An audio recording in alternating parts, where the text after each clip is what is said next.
Ah,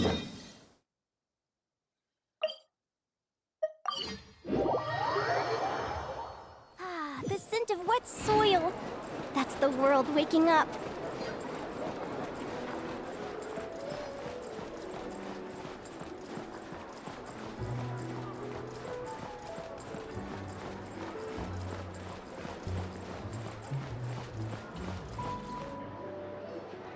I can't believe it's not just the Moonglow fireflies. Even cats can get eaten. Yerva. Make sure you keep a close eye on Pavlov the next time you take him for a walk. Don't worry so much. Pavlov's a lot bigger than a cat. Besides, they're just plants. What's the worst they could do?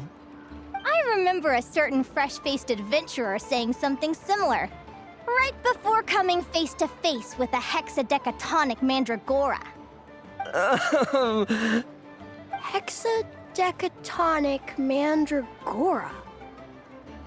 Awesome! Oh. What are you all hollering about, huh? I might heard the commotion from miles away. Is this some sort of class? Yep, it sure is. Linnea's telling us all about her recent findings. Of course. Please take a seat. Since we're on the subject of hexadecatonic mandragoras, there's another notable variety of plant that can be found near Void Sea Outlook. You must mean Winter Ice Leia. Spot on! I'm talking about Winter Icely. Hey, Yerva, that's cheating! Linnea didn't even finish asking. Sorry, I got carried away and jumped the gun. Don't worry, there'll be plenty more questions to answer. Right, Linnea? Enough for everyone! Get your answers at the ready, and you'll all have the chance to earn yourselves a sugar sculpture. Ooh, a sweet, sweet sugary reward! Come on, Traveler. This is our time to shine. Don't worry, I'll let you in on a secret. Katya's prepared enough sugar sculptures for everyone. Oh, in that case, we'll have to show them just how smart we are. Right! Back to the topic at hand. There's actually an interesting story about Winter Icely. Legend has it that this plant held a deep connection to the King of Winter Icely. Now, the King of Winter Icely had a brother, whose own symbolic plant is something you should all be very familiar with. Can anyone tell me what it is?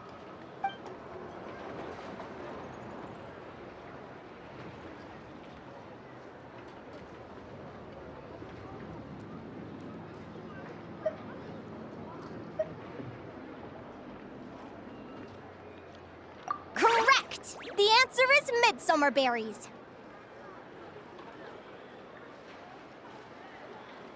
Midsummer berries? All I know is Katya and Aino both make delicious midsummer tort. Midsummer berries are the symbol of the King of Midsummer Oak, brother to the King of Winter Icely. Legend has it that these two twins have been fighting since birth. They each take turns killing the other, only to be resurrected once more. Each rules their own season, with this cycle of death and rebirth continuing until the end of time. That's so sad. Despite being connected by blood. Katya once told me good relationships have nothing to do with blood. Sometimes it's precisely those connections that cause conflict to arise. How very perceptive of you. You're right, of course. That's exactly what the scholars of Snezhnaya think the story represents. What's more, due to Winter Icely's hardiness and resistance to the cold, it's also considered to be a symbol of the Light Keepers. The leaves will keep their promise. Paimon's heard that saying before. It's a very old saying, and hardly anyone still uses it nowadays. I'm surprised you're even aware of it. We're seasoned adventurers, which means we're... What was it again? Oh yeah, well-traveled and well-read. The Light Keepers.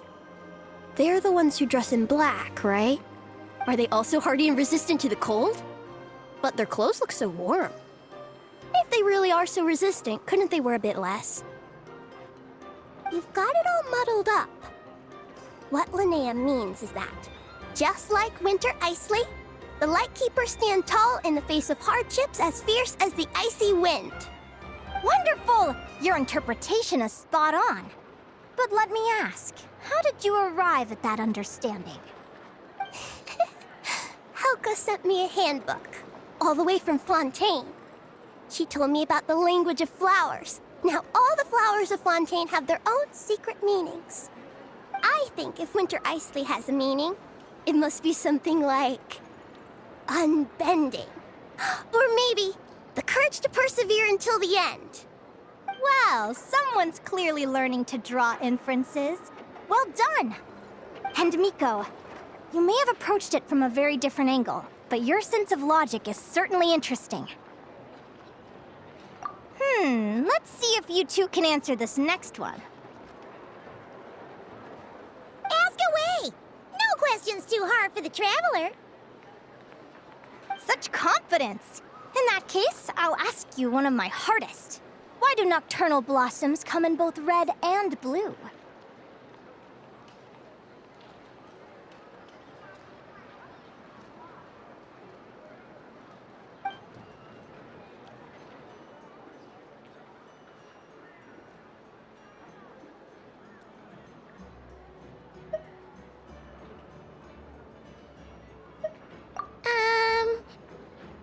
Alright, so what's the answer? Nocturnal blossoms aren't the only things we've seen in Notcry that are red and blue. Come to think of it, we've seen red and blue stuff all over the place. If you're asking about the one thing that stands out most about Notcry... Hey! Stop trying to explain everything away with the power of Kuvaki. There's no way the answer's gonna be as obvious as that.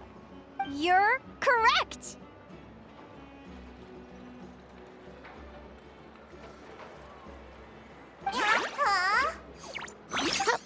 What? Seriously? It's common knowledge for those of us who live in Notcry, but not so much for adventurers visiting from afar.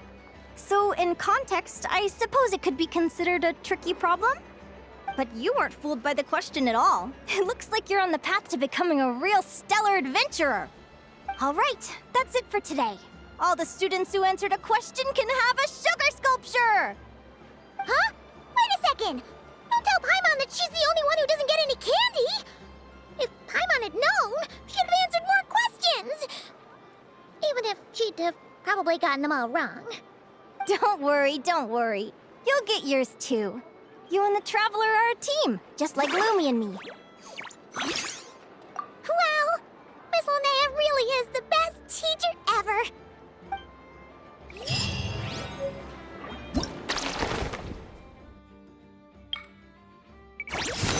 Oh!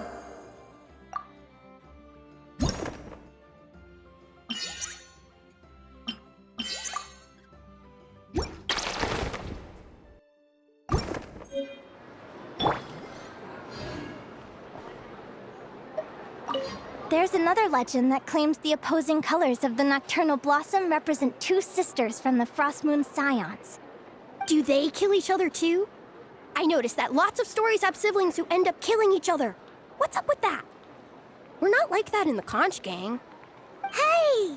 Let Linnea finish the story, will you? I bet the sisters make up in the end. Right?